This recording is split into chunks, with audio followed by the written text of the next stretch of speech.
with a mission to strengthen the future of veterans through leadership and entrepreneurship training.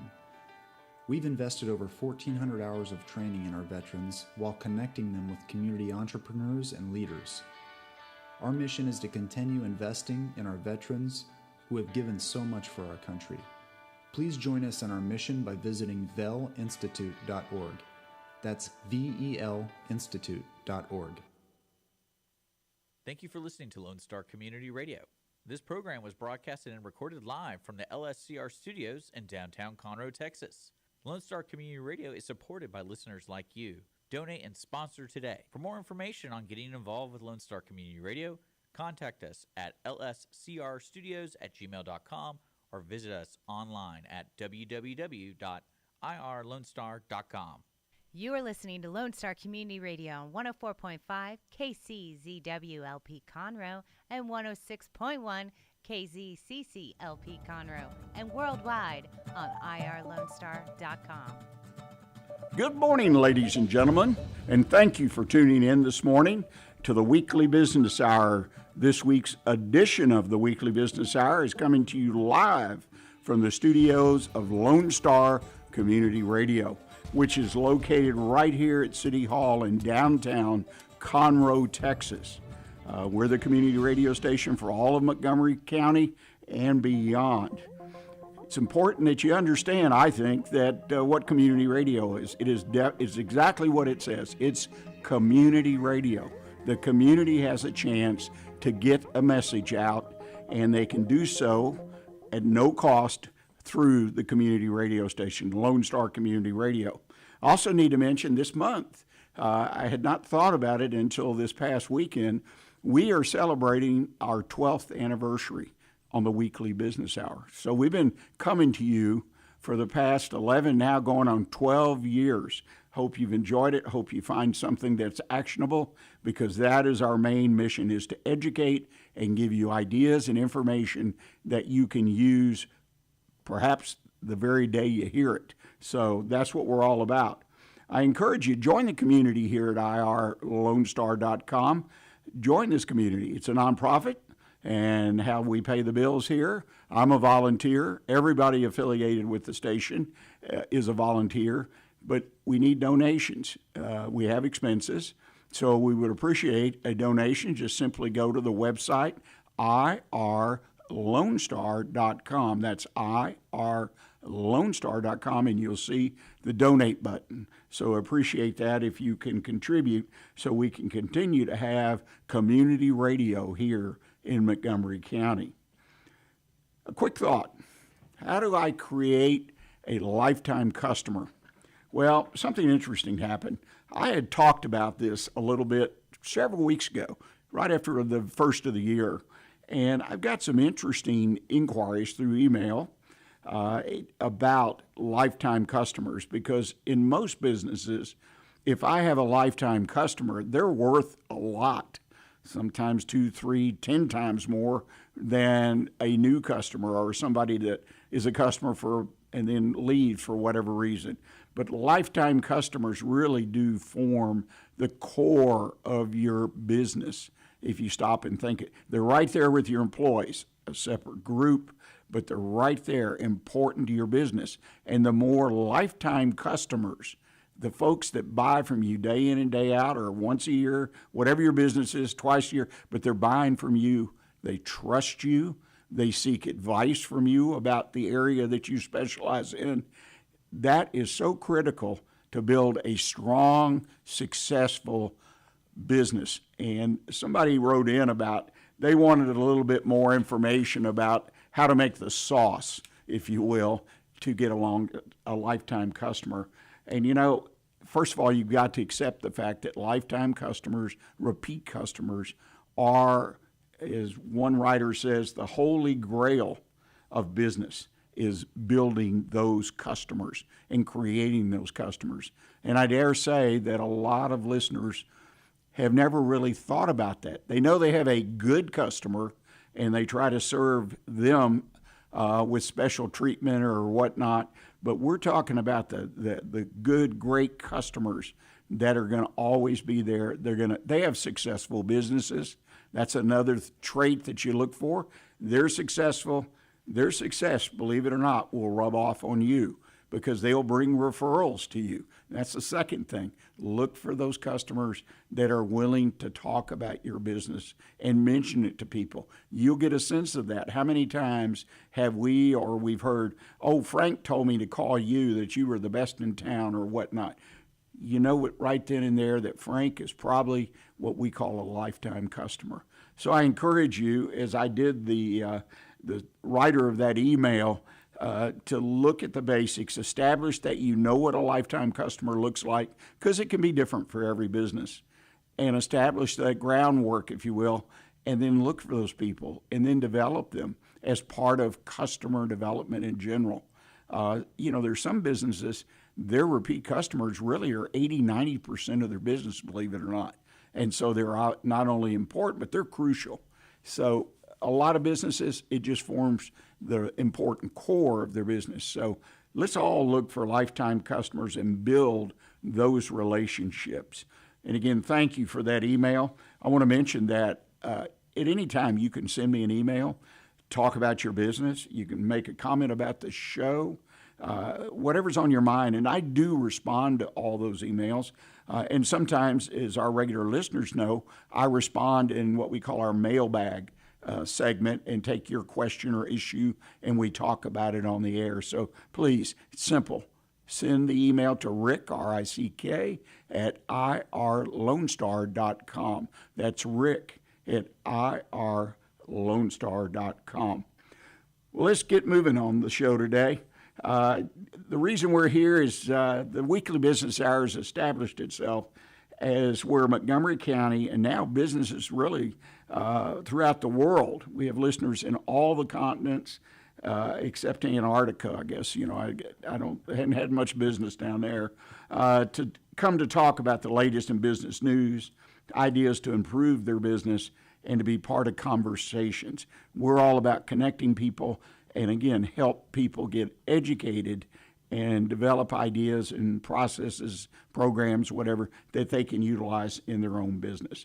Before I move on, I need to remind you that if you'd like to watch us as well as listen, we're live on Facebook and YouTube. Just go to the Weekly Business Hour page, click on the button, and you can watch as well as listen to us. Well, today we have a unique guest with us who I think is going to give us some unique insight to business. Andrew Kennedy is the owner of an IT service company, and we're going to talk about the industry. We're going to talk a little bit about technology and small businesses because, from my perspective, small businesses really struggle with technology and the implementation of it. And it makes sense. They don't have people standing by like a large corporation to take on projects and do things and focus on it 100%. So it's an interesting dynamic. But there are technologies out there that can really, really change your business and make it more efficient, make your services more effective, et cetera, et cetera. Andrew, boy, I'm just letting it come out. Yeah. I want to introduce you to the public. Thank you for coming on the show today. Oh, Rick, thank you for having me. I actually look forward to having the same conversations you're looking forward to having. It's an exciting time, I think, to be a small business owner from the standpoint of technology. There is a lot of things that can be done there. Let me actually introduce myself a little, some of my background. So I spent most of my career in that corporate world. I came to Houston in 1988 as a software developer for Shell Oil, extremely large company. I spent 12 years there, left as profit and loss manager. I left 2000. 2000 was another exciting time for technology. I left. Most people who know tech can guess what I left to do. Went to work for startups. Worked for startups for 7 years, mostly in the Northeast, for lots of reasons. Actually, I can get into a little bit. One of the burdens of working for a startup is you're working all the time. I had a wife and 3 sons and was not seeing them as much as I really wanted to see them. Very, very religious man. We're Christian. the Lord slapped me upside my head when I was in a hotel, talking to my wife, and she told me she had a lump in her breast. Was in a different hotel after the biopsy came through to find out it was cancerous. And that's when I said, I'm doing this for my family. That's what I said I've been doing for the past 5 years. It no longer made sense. Came back to Houston, got into consulting. I was consulting for large corporations, Shell being one of them. My sons are now adults. Early in this year, for lots of reasons, mostly, again, a lot of the work is moving overseas, I saw it was time to find another job. I've had this entrepreneurial spirit, speaking to what you were speaking to, says, a lot of the goodness around what technology can do and be leveraged to do, only large corporation can really have the resources set aside. And I wonder, why does it have to be that way? My son was very much into building computers. I started thinking, okay, maybe I can do something with small business. It became pretty apparent that working in corporate America all these years, I was good at a very specific thing. Starting and growing a business, doing all the marketing wasn't necessarily one of those things that I had a lot of experience with. So I started looking at, is there places for help? One of the obvious places that I didn't know at the time was that there are franchises for IT services company. And I said, what comes with the franchise is all of the back-end capabilities necessary to build your business, market your business, grow your business. The other thing I was looking for was legacy. I've got 3 sons. There already was a major part of a previous life change, and they really became a part of this life change. I want to be able to build something that my sons can participate in. 200 years ago, your sons, your daughters went into business with you. I saw this as an opportunity to actually leave them with something that, I think it isn't surprising, kind of the higher education promises that was made to my generation doesn't quite seem to be the same promise delivered for their generation. So the sense of ownership, working with them, building something with them was a profound impact into my reasoning for starting this business. As I looked through the franchise, I came across Team LogicIT, which in many ways is, the most sophisticated and one of the bigger ones. There are 300 offices around the country. There's 1,500 techs around the country. They're managing 150,000 devices across the country. One of the things I get with that, as opposed to starting this business as a standalone, is I actually get the capability to deliver large IT department resources. So we are, all of those guys, we work in cooperation with each other. We're able to, when we see a new problem, it's not just my knowledge, though it's deep. I get to use all of their knowledge. When something is broken, and we've actually had a couple of instances where something was broken in Microsoft, and we had a patch out before, or we had a workaround out before Microsoft delivered a patch. And we found every member, every one of those 300 Team LogicIT could benefit from that. So my journey here, had everything to do with what I believe in, what I want, and, what I believe God leads me to do. My current passion is the one you touched on, was small businesses who, in this new world, there is security risk. I think that's on everybody's mind, but there's also complexity. It's gotten a lot more complex. It's also changes a lot quicker than we could keep up with. The analogy I like to use when I'm talking to people is think of IT as your virtual house for your business. And almost all of the analogies you can think about your house stands true, and the complexities kind of highlight. So one of the things we all are concerned about our house is that it's secure. Our possessions are secure. We've got good locks on it.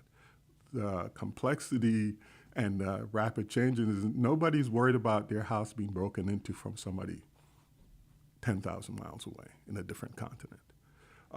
Nobody is worried about their house being burnt down like that. The other thing about your house is you want it to be performant. You want the rooms you have to work well. You want your family room to work well, your dining room to have a good table, good chairs, your kitchen to have all the nice appliances, all of the necessary appliances. That's the same thing with your business and technology. All those technologies are there for a reason. They have a function, and you want them to function well for your specific need. The need for a family of 7 is different than the needs for a couple. Same things with technology. So the ability to kind of understand this and customize it for your need becomes more difficult because technology is just an order of magnitude more complex. And it's changing. I'm sorry. You hit a nerve there because I see this all the time. One of the things is that small businesses take on some software. It could be CMS. There's all kinds of, and they go out and try to buy a product. Whether they're smart business people, probably a little light typically on IT, but that generation and younger, they all have pretty good IT understanding. And then they buy the product and they implement, which they're not set up. They're running a business. And then it doesn't work, and it grinds down their business. I'm currently working with 2 companies informally that have made that mistake in the last year or 2. And the decision to, throw it overboard and start over is very difficult. And it's amazing. But if they don't, this is my interpretation, it's going to drown their business. So this is critical to be able to help make the right choices on your software, whether it be accounting or CMS, whatever it is. It's interesting to me that the service businesses, they come to your home or your business, and then they have some kind of iPad, whatever, and they write it all up, and you sign using a stylus or whatnot, and then the next thing you know, you go to your computer, and there's an email with the invoice and everything. So they're all interconnected. It's got to make them a lot more efficient in what they're doing if they but they've trained all those people that have come to the house. They've trained the people in the office. And if it's not working, it's not working. And one of the businesses of the 2 has absolutely made the decision that we're throwing it overboard and we're going to start over and find something. And he had invested, the owner, a lot of time, traveled to different conventions and things to see demos, but he just didn't select the right product for his business. And that's actually to be expected. And I don't want to say because, quite honestly, I'm a small business owner. I know my business extremely well. There's some parts of my business, some services, accounting, I don't want to be an expert in that. I want somebody who I can trust, who understands my business need to do my accounting. Something in your intro that touched me was, having a long-time customer. That, in many ways, is my business model. All right, is that I have to be with you long enough to know what it is that you want to accomplish. I fully expect you to know what your goals are. Which pieces of technology help you to meet your goals? And the 2 use cases you mentioned, in the back of my mind, it's always going to be one of 2 questions. Is it a product problem or is it a utilization problem? Did you buy the right product but don't know how to use it effectively in your context, or did you buy the wrong product? Yeah, implementation is so important too.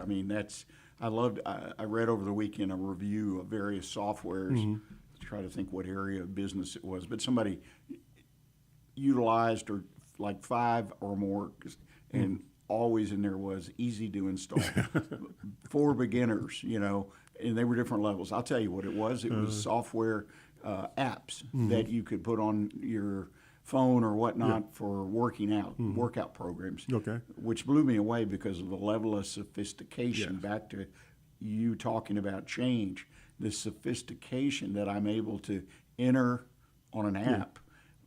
My goals, work out, this, that. I want to work my knees today, and then it pops up exercises, and I said, my gosh.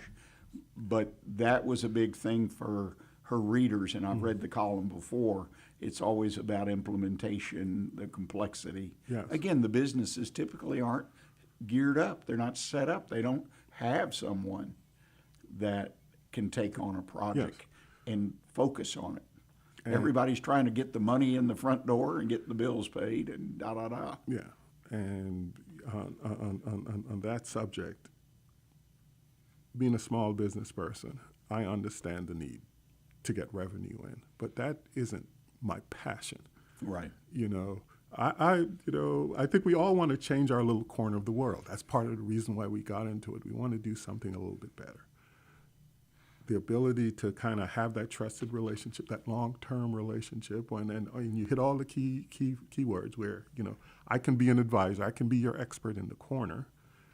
For that to happen, you have to have a certain amount of trust in me. For that to happen, I have to earn that trust. I have to deliver repeatedly and say, yeah, I am here to make your business prosper. I'm here to make you more profitable. If I can't make you more profitable, what I'm selling you isn't really that valuable. So that's the challenge to this side. And I think quite often, if all you're looking for is to make money, you lose sight of that challenge. Right? So that long-term relationship is necessary because there's no way I can actually help you. Even if either one of those customers came to me and say, hey, I need a product to do X, Y, and Z. If I don't know what it is you're really trying to do, I can just Google what's the best software in that field. Not knowing that, okay, you're really a smaller company or a larger company, you really have these problems, that problem. I will always smile with the software is easy to use because, as I told you, my background is a developer. None of us code anything to be hard to use. You know, quite often the problem is we coded it for ourselves. It was easy for us to use, more so than the end user who probably is not a technocrat. So that's also the other challenge, is to be able to translate the technology to the utilization of somebody who, if they were an expert in technology, my business value goes away. Now, if you want to be an expert in the technology and your business, I'm nerdy enough to say Godspeed. You know, but I suspect most business people, the same way I didn't want to be an expert in accounting, most business people, that's not what they want. You know what you're speaking to, and then we'll take a short break, but you're speaking to the fact that when people start or buy a business, they really need to do inventory of their characteristics, of their skills, and most importantly, in my opinion, their interest. Yeah. Okay? They can have all kinds of skills, but you've been right up front of what your interest is. No accounting, right? So you understand it. But when I meet with someone who's starting a business or contemplating that, I do a lot because I enjoy the stories. And, you know, about half the time I try to talk them out of what they're trying to do because it's not fitting. Okay. But the point is that you need to evaluate yourself. Yes. As the owner and as, I'm sure, a worker of some sort, some slot. Because the successful businesses that I've been privy to have been people that figured out who they were, what they could do best, and then were willing to take the risk to hire people, right, to that first hire, the second, and so on, to do those things. It's a trait. It's a common trait in successful small businesses. Well, Andrew, I enjoyed the conversation thus far. Ladies and gentlemen, I hope you'll stay with us. We're going to take a short break. And when we come back, we're going to just take a moment and touch on the franchising aspect of the IT business, because a lot of folks consider the franchising route, which I think is a great place to check off if you're getting ready to open a business or buy a business. So please stay with us. We'll be right back.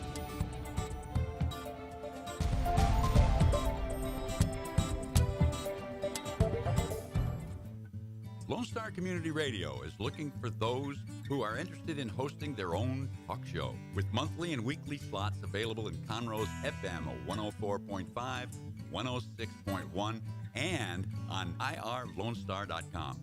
Start your own podcast, create your first YouTube channel, and be on TV.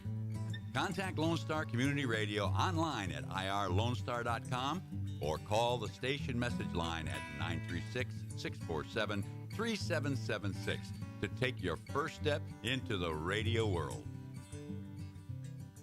God's Garage is a 501c3 that repairs and gives away cars for free to single moms, widows, and wives of deployed military. You can help God's Garage by donating a vehicle, volunteering your time, or by monetary donation.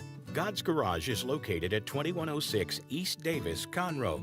If you'd like to learn more about God's Garage, visit our website at godsgarage.org. Or you can contact us and we would be glad to come and make a presentation to your group.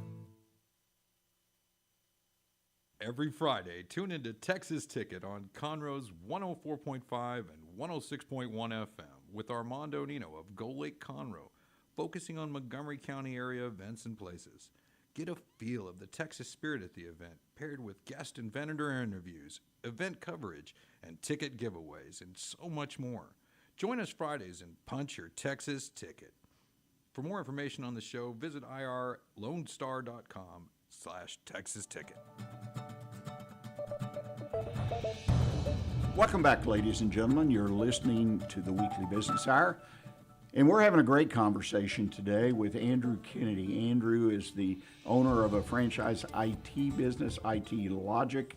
And I want to touch on that as we kind of wind up here for the second half of our show. Andrew, you chose the franchise route. Off air, you've talked to me a little bit about it, which is not an uncommon approach, particularly in my experience with corporate folks coming out of corporations. Yeah. They recognize they need some help, support, somebody to point them in the right direction from various aspects of the business. So you wanted to be in the IT industry. You felt that was the place to be for all the right reasons, but you felt like you needed some support. Is that true? Oh, no, absolutely. And I was confirmed once I actually started my business as a corporate animal, we're incredibly pampered. You know, there are all of these things that's just taken care of for you. You know, marketing, I know, so I know that the concept exists, but the execution was always beyond me. Stuff like taxes, stuff like office furniture, right? You know, what's the right size office for my business? Where should I spend some money on marketing versus others? The idea of discovering that on my own, was very, very intimidating. I knew I had certain skills. I've been growing those skills for decades now. Most of the skills was, again, I went from software development, I went managed infrastructure. I was doing a lot of project management, a lot of software development, lifecycle coaching. But everything I needed to do that piece of work was provided for me, by the corporate entity I worked for. In franchising, a lot of that is true, but you kind of pay one time for all of those things, all of those surrounding things, all of those best practices, I'll even call them, how to set all that up. So that part was a no-brainer for me. I am somebody who very, very much, I love to know things. I love to learn things. I understand the cost of knowledge. And as you touched on in the previous thing, I understand the cost of learning something you're not that interested in. I absolutely know that stuff like accounting, so we'll pick on accounting a little more, that's critical to my business. My business is not going to function without it. I know it's got to be done well, and I know that, again, for my accountant to be able to do his job, he's got to know what I want to accomplish. So it was very, very nice to know that I wanted to accomplish this entrepreneurial journey, but to have recipes there for me, and even some coaching as to, how to do the things I already know how to do in the context of being a small business owner. Well, let me ask you this as a kind of a final question in the franchise area. What was the most important issue or offering by IT Logic that made you recognize they were the best choice for you? Okay. So it's Team Logic IT, so they will give me a hard time if I Oh, mess that's up right. the brand. I'm sorry. I'm so IT, Yeah, right? IT that's- everything. Not I'll tell you the most important thing, and was professionalism, but even more so than that, we all have negative connotations around sales. I know I didn't want to be a used car salesman. I know, and I still believe this, and there's still some conflict. I don't want to sell anybody anything they don't want and don't need, right? So culture was really what struck me with Team Logic IT. They almost everyone, because I went in nervous that, they might think I'm not a good fit because I'm not a really aggressive salesperson. No one that I met was an aggressive salesperson. As a matter of fact, they all quickly identify themselves of sharing my same concerns as to the type of person I would become as a small business owner. What it turns out is that most of the small business owners I've encountered are the same exact way. So some part of it was a mental construct I came into as to what it takes to sell something, right? What type of person you have to be. Probably because the biggest thing I've bought are cars. Well, you mentioned a trait that you don't want to sell people something they don't need or want. And it's funny, as I shared with you off air, one of our sons is in the IT service business, and it's something, it's part of his character that he doesn't want to do that to anybody. Yeah. And I watched it in action when he first came on board and whatnot, and it developed a trust. I watched it with the clients that he wasn't going to come in here, and this today is IT and technology to a lot of small business people is a little scary. Yes. They're just waiting to get whacked, if you will, up the backside of their head, or their business disappears over the internet, where somebody's broken in and stolen their bank account information. So to have someone that they trust, and it's real funny. When he came out of college, right? You've had kids that. Boy, he really does that. He does a great job. Yes. And it taught me a lot. I knew the principle, but to watch it consistently. He still spent time talking to people in sales and kept looking at his phone. And I finally locked it in the glove box and said, "Look, quit that. You can do that with your friends." But anyway, so the point is, and I think you're well versed in that, is that IT services is a little frightening. Yes. To a lot of people. And I get that. I'm blessed personally to have 6 children who all have IT abilities at some level. Of course, he's got the most, but whenever I have an issue, I don't even think about it. I'll send him a little text message or say, "Look, this isn't working," and he's very kind to get back to me quickly, and it's fixed. So I'm blessed. I really do feel that's one of God's blessings to me. Because I have friends that spend hours, right? But the same thing with businesses. And I feel IT is as you mentioned or implied earlier, a critical part of the infrastructure, obviously. And it's getting more and more. It's just ubiquitous, yeah. And our small business people need to pay attention and make sure they have a reliable IT person. In my opinion, I coach people or try to teach them. You want a good lawyer, an accountant, and an insurance agent. Yes. And I said you need to meet with them once a year at least, just to talk about your business, not about a problem or something, and get their input of what's happening and what could. And I've added to that list the IT service company. You need these advisors if you really want to find real success. No, and everything you say, I think, is spot on. And actually, let me touch on one of it, and that is the fear factor. because one of the things that really has developed in the last 20 years is that it has gotten a lot scarier.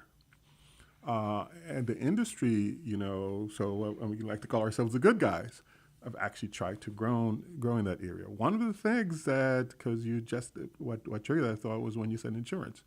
So there is something called cybersecurity insurance right now. And part of it is that the bad guys, the bad actors, they are relentless, right? And small business owners quite often mistakenly believe that they're not at risk.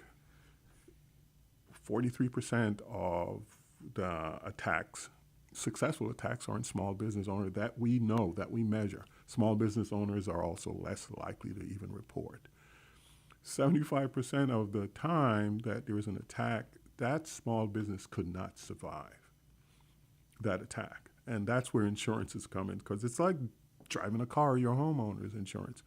There is a strong likelihood that you will be targeted, an incredibly large likelihood. It's just a scatter process. They're just targeting every when you hear that your address is on the dark web, it's more than likely it's not your credit card that they're trying to attack. They're literally trying to attack your business, Right. or your computer. And I've actually been in some situations that he is related, my son, in the IT, of his customers being, diverting payments, vendor payments and stuff to fake accounts. Yep. And he's had customers do it.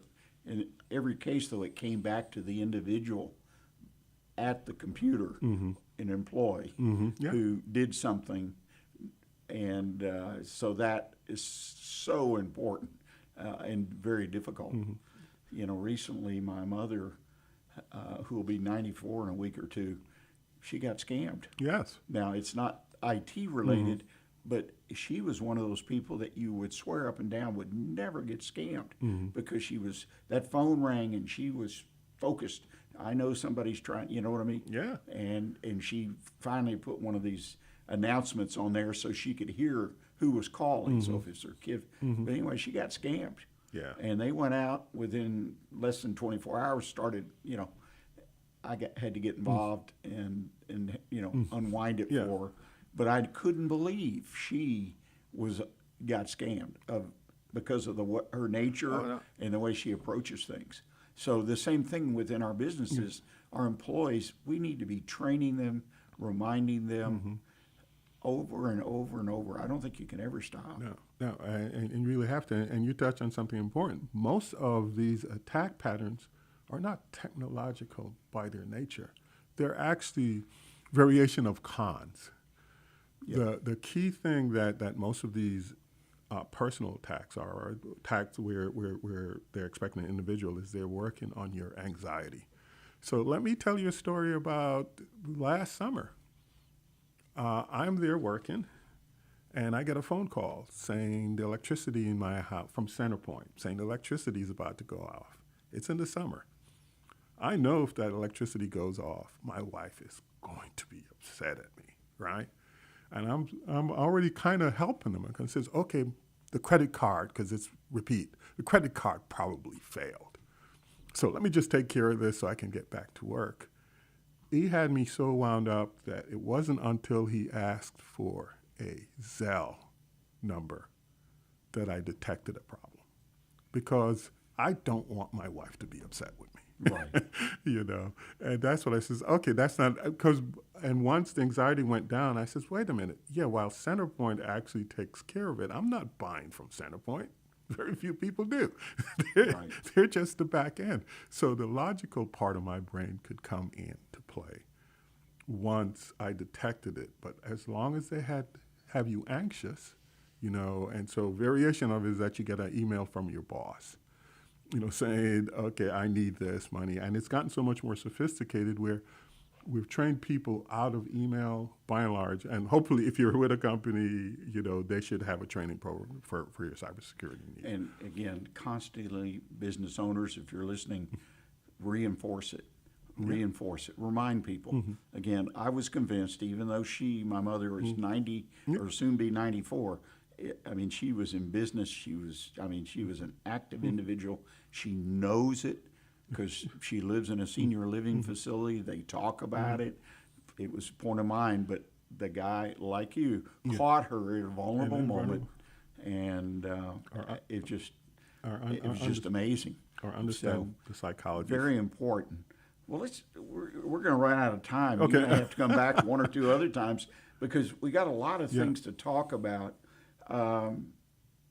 What are some other areas, or what businesses? What do we need to be doing? I mean, we've cybersecurity. In fact, we had a guest a week or two who that's his business. And I've had somebody on in the fall who's a fellow Silver Fox, and he's talked about cybersecurity worldwide because that was his market. And so we've taken dives in that. What else should I be concerned about as a business owner with my technology or IT or whatnot? Well, you've actually touched on a couple of it, and that is there are various things you probably should just get an audit on, right? You know, your general technology audit. Security, absolutely you should get an audit on your security profile. The other one that we really haven't touched on that much is AI. You know, AI is becoming a thing. You might not think your business is involved in AI. There's a very good chance that your employees are, right? And there are some boons in AI. There's some bonuses there. There's a reason why your employees are. It does make some things easier, but there are some definite risks there. You know, if you don't have a policy.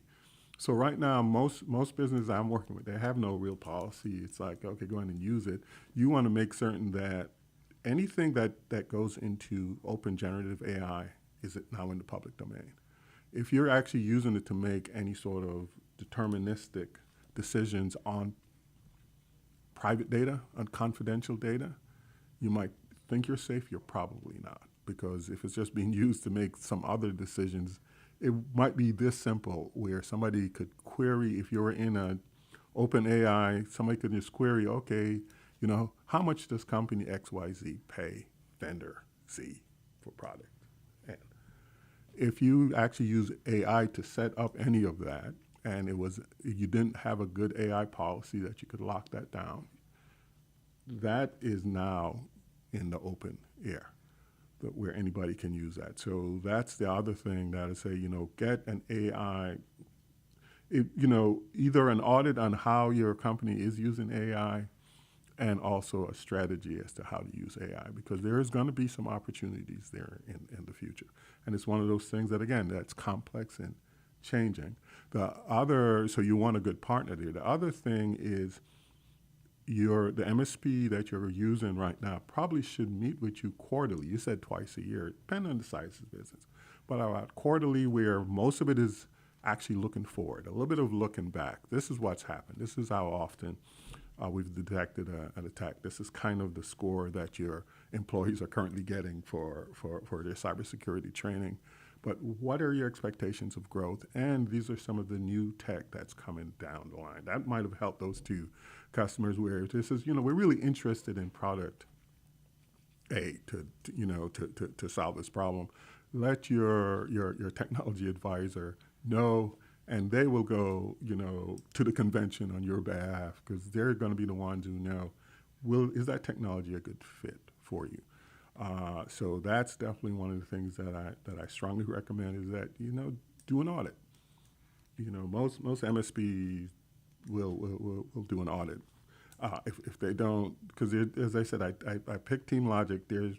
They're managed service providers where, again, it could have been what I went into, where it was just me. I started a business. It's just me. All the way through to, you know, a couple of the franchises who, one of the things we have are very nice contracts with vendors, you know, where we do everything from selling hardware to putting agents on your machine to keep track of it and everything in between. Form a relationship with such an entity. Do the audits. You know, anyone who's listening right now, I'll do an audit for you 30% off. Right, you know, but you really want to know, again, where you are and where do you want to be. You know, and you point out a couple of things that I think are crucial for people to hopefully pick up and consider in their business. One is, where do you want to be? Where, you know, IT is a tool.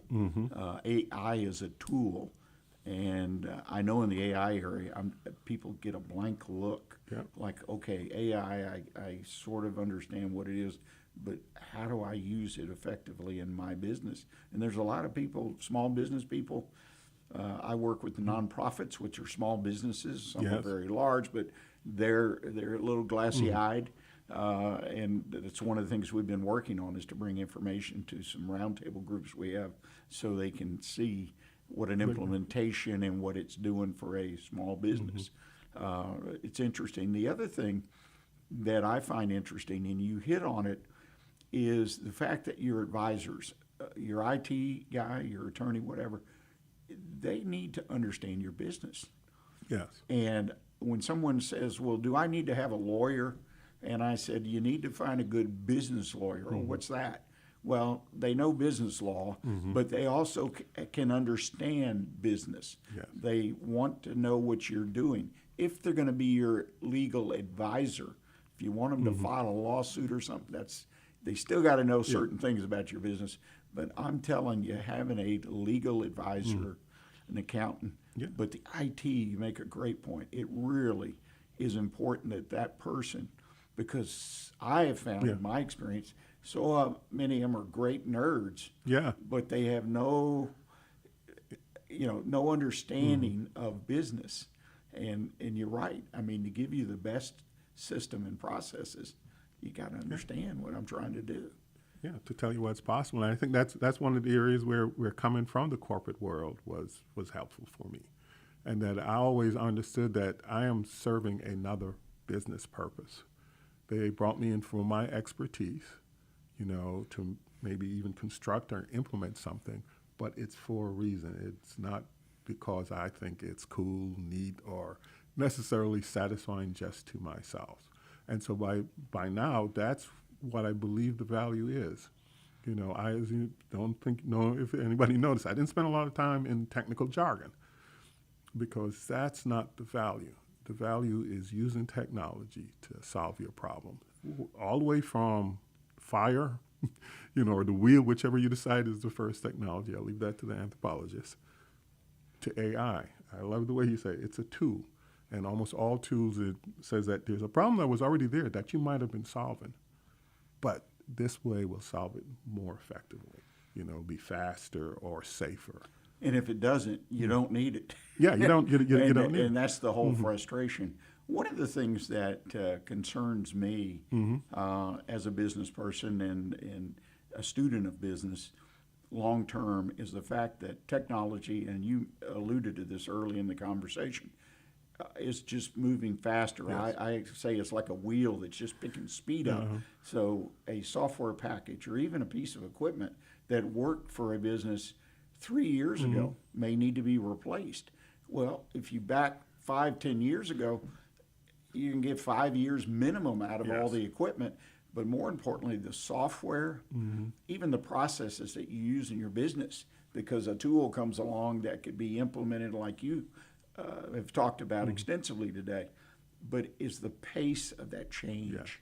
And small business people have always been running to catch the train. Well, that train is going faster, and it's hard to grab on. And which car do you even need to get into? And sometimes it's frustrating because it seems like it's moving for no reason other to aggravate you. I've got one customer who's really aggravated, and I kind of told him this. He's got some older equipment that's running Windows 10. Microsoft is no longer going to support Windows 10. The equipment isn't compatible with Windows 11. That's very frustrating to him. And I can understand, because again, this computer still works for him. Right. He's got no problems with it. It's the fact that the technology train is moving so fast that they're going to leave that piece of equipment behind. Yeah, and the sad thing too is when I change Windows or whatever, I got to retrain people. And that was always my biggest thing with technology is they got a grip on this. They're doing a great job. The software is not preventing them from getting work done. It's flowing. And also, we got to go to Windows 11, and I've experienced that multiple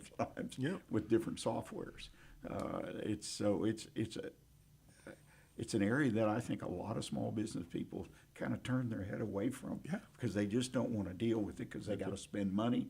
They're not going to understand what they're spending money on to some degree. Yeah. And again, it comes back to the IT advisor.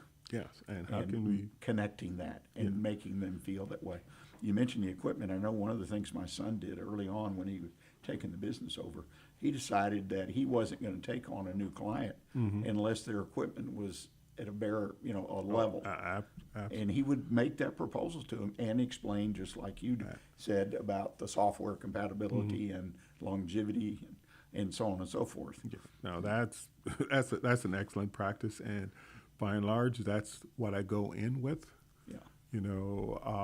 And if I don't stay with that, I will usually preface it with, okay, it's kind of, pay for it now or pay a lot later.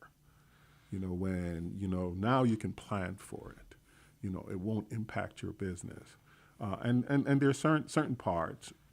So I'll give you another story. A customer I'm currently working with had an MSP that couldn't survive a cyber attack, right? So the MSP went out of business and he lost some of his data.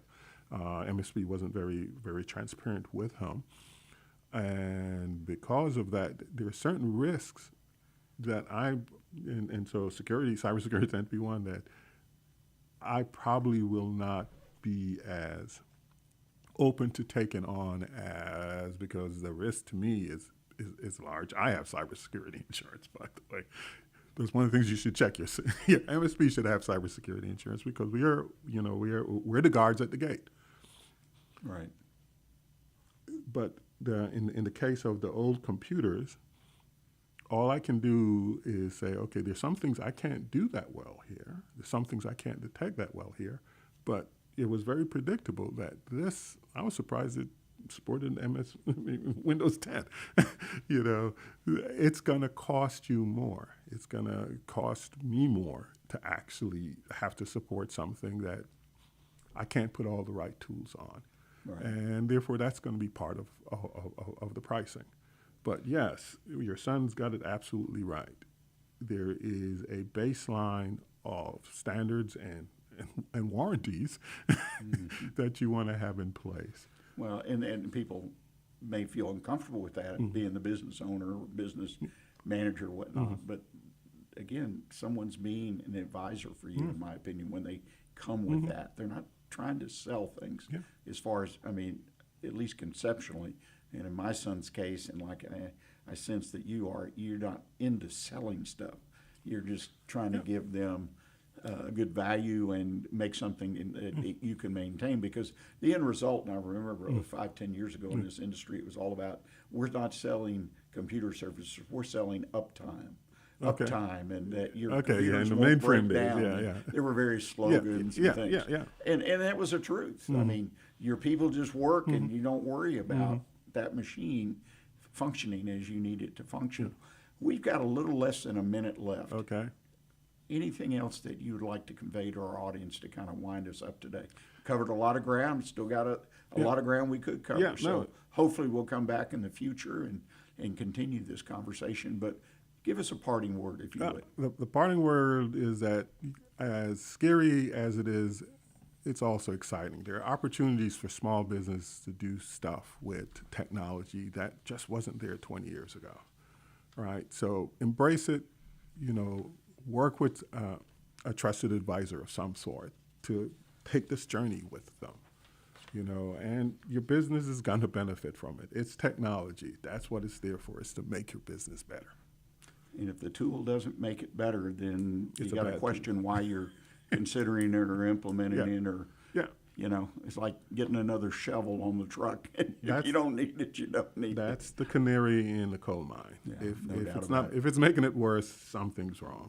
You need to do something. Andrew Kennedy, I can't thank you enough for taking time. I've enjoyed the conversation. Me too. If people want to get in touch with you, a question about the show today, or perhaps talk about employing your services, what's the best way for them to do that? The best way for them to do that is to go to the website, Team LogicIT. And so this will be for all the Team Logics, by the way. You put in your zip code, it'll tell you the one that's closest. I am in Upper Kirby. second best way is to just call me. Phone number is 713-589-3154. Okay. Could you give us that number one more time? 713-589-3154. Well, Andrew, thank you again so much. Ladies and gentlemen, also a big thank you to you for tuning in today. And if you're listening to this as a video podcast, I hope you enjoy it. I think there's a lot there. I encourage you to share this. You've got people in business or considering business, please pass it on to them. We're increasing every month our listenership, and we would deeply appreciate that. Also, before we leave, I want to mention, if you'd like to sponsor this program, again, Lone Star Community Radio, a nonprofit, but sponsorships are a way to raise money, and you can pick a specific program if you like. Just reach out to me at rick@irlonestar.com, and we'll communicate. It's real simple, and we deeply, deeply appreciate the support. And put it on your calendar. We're going to be back next week at 11 o'clock. I have another great guest lined up to talk about another aspect of business. And I want to thank Andrew Kennedy again for coming in today and enlightening us even further on technology. And again, Andrew, I think we just barely scratched the surface, but we'll work on that. Thank you, Rick. And look for a copy of today's video podcast in the next 48 hours. It'll be on the weekly Business Hour page on Facebook, YouTube, and other social media sites, as well as the station here, irlonestar.com. And until next week, as I always like to encourage people, stay engaged and always keep your focus on what counts in your business. Thanks. Thank